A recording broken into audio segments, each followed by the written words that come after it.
Hello and welcome to Bizarre World News. I'm Dan, and today we're going to talk about the Flat Earth theory.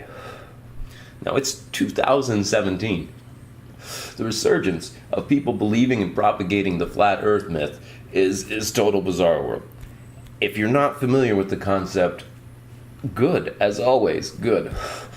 Citizen pseudoscientists have gathered followers with the claim that the big blue marble we live on is actually a big blue disk. This theory, to be clear, is nonsense. And rather than refute individual videos and supposed flim-flam proofs, we here at Bizarre World News would like to try and provide something of an inoculation against believing in such foolery. How do we know the Earth is round? Because that's how planets are shaped. Gravity pulls everything inward equally. And a sphere, it's the shape with the lowest mass to surface ratio, the shape that would naturally occur with the way gravity behaves. One need only look at the moon and the stars themselves to find one, an abundance of sphere-shaped planets, and two, a complete lack of disk-like planets. Furthermore, the fact that astronomers can now and for thousands of years predict the future position of the moon and stars in the sky, like the eclipse we just had, provides clear evidence that the patterns of these orbital objects are known and understood.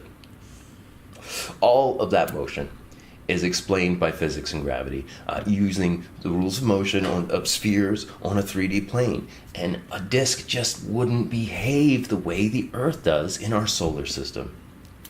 The next point we'd like to make, dear viewer, is to ask, if the Earth were flat, why would so many people work so hard to fool us? And I don't mean just the scores of living people that would have to be in on the secret. I'm referring to the countless sea captains making meticulous logs of their journey, and pilots who fly from one continent to another. Air travel, yeah.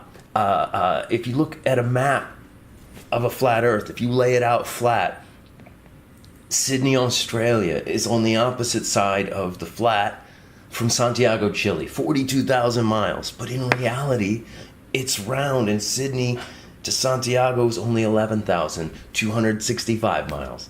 Go ahead and search some flights yourself. To conclude, I'd like to try and communicate what it's like for a trained scientist to be asked about flat Earth. Imagine it, I told you everything you know about your car engine is wrong.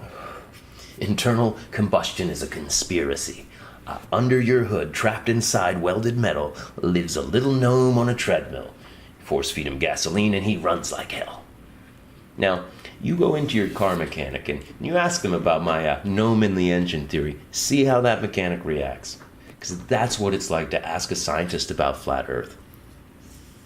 The Earth's shape was known by Aristotle and other scholars of his day in around 400 BCE. By 100 BCE, a round Earth was common and uncontroversial knowledge. So please, the next time someone tells you about a new video showing proof of a flat Earth, treat them like they just told you about the slave gnome engine theory. Thank you, and don't forget to share.